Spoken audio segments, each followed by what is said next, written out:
Hello students, Radhe Radhe सभी को। और आप लोग सब लोग कैसे हैं? आज हमें कक्षा 10 विज्ञान का पाठ 1 नेक्स्ट टॉपिक पढ़ना है, जिसमें हम पढ़ेंगे संचारण किसे कहते हैं, इसके उदाहरण लिखिए एवं संचारण को रोकने के उपाय लिखिए। ठीक है, तो पहले हम क्या पढ़ेंगे? संचारण। संचारण किसे कहते हैं? संचारण किसे कहते हैं? तो आमतौर पर आप लोगों ने देखा होगा कि हम घर की रेलिंग लगवाते हैं, लोहे की गेट लगवाते हैं, है ना, शटल लगवाते हैं। तो इन पे यदि हम पेंट नहीं करते हैं, बानिश नहीं करते हैं, तो क्या होता है? धीरे धीरे धीरे धीरे वह काला पड़ने लग जाता है ना। तो इसी को क्या कहते हैं? जंग लगना। संचारण क्या कहते हैं? संचारण। तो हम क्या लिखेंगे? यह एक ऐसी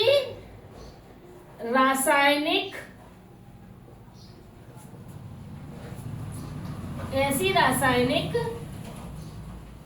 अभिक्रिया है जिसमें कोई क्रियाशील धातु वायु एवं नमी को क्या कहते हैं? आर्द्रता के संपर्क में आकर क्या करती है? क्रिया करती है। संपर्क में आकर क्रिया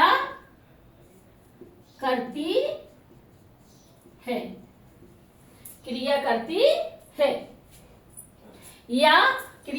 है, या क्या लिख सकते हैं यहाँ पर? अवांछनीय परिवर्तन। क्या लिख सकते हैं? अवांछनीय परिवर्तन। अवांछनीय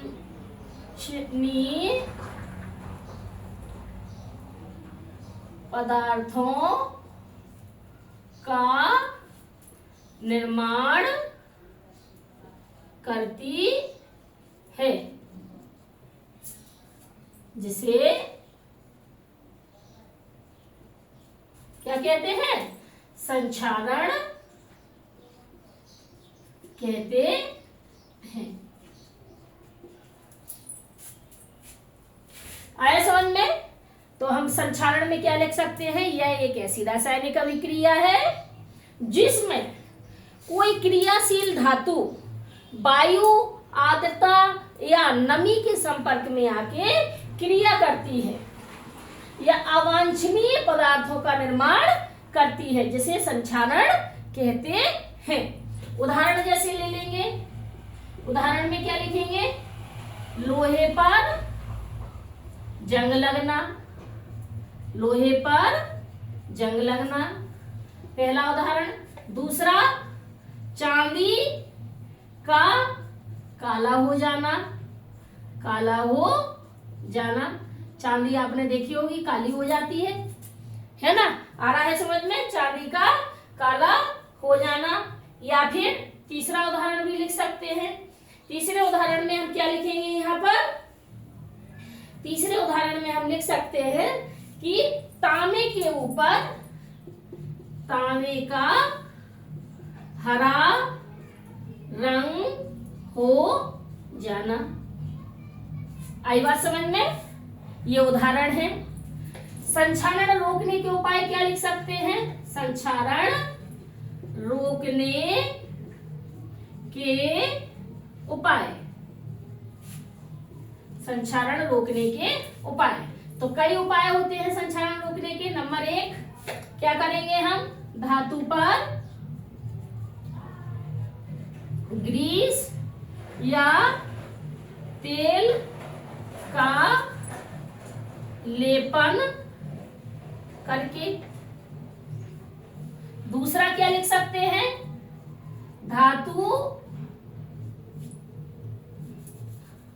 मिश्र धातु बनाकर। तीसरा क्या लिख सकते हैं, लोहे पर पेंट करके। चौथा क्या लिख सकते हैं, एक धातु पर दूसरी धातु की परत चढ़ाकर। तो आपने देखा संक्षारण किसे कहते हैं। तो संक्षारण में आपने क्या किया, कई सारी चीजें देखी यहाँ पर। सबसे पहले हम संक्षारण किसे कहते हैं उदाहरण दीजिए, फिर संक्षारण रोकने की क्या उपाय हैं।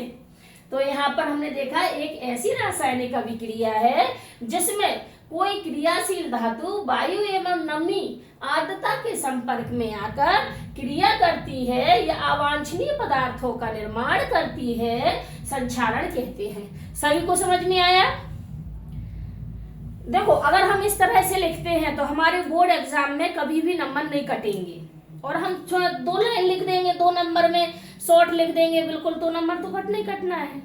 एग्जामिनर तो नंबर काटना चाहता है आपसे। तो अच्छे से अच्छा कंटेंट लिखिए ना, आपको जब मिल रहा है इसको अच्छे से ध्यान से देखिए। क्या कठिन है संक्षारण, हमने क्या लिखा, धातु का वायु के संपर्क में आ जाना। वायु और नमी, हमारे एनवायरमेंट में, पर्यावरण में वायु उपस्थित है, साथ में नमी उपस्थित है। तो जब कोई धातु हम छत पर डाल देंगे, लोहे की कील डाल देंगे, 1 साल बाद देखेंगे तो क्या दिखेगा उस पर, उसका रंग परिवर्तित हो जाएगा, नए पदार्थ का निर्माण हो जाएगा, धीरे धीरे टूटने लग जाएगी। इसी को संक्षारण कहते हैं, है ना। चांदी देखी होगी काली हो जाती है, तांबे का रंग हरा हो जाता है, लोहे पर जंग लग जाती है, ये उसको उदाहरण है।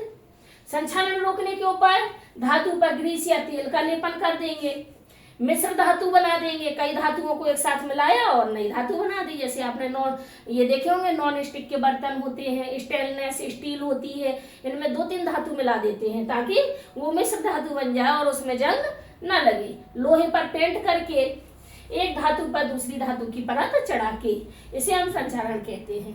सभी को समझ में आया, बिल्कुल इजी है। आप इसका इसको अच्छे से लिख लीजिए और सभी बच्चे जो ऑनलाइन जुड़े हुए हैं स्क्रीनशॉट ले लीजिए, अच्छे से नोट्स तैयार करिए।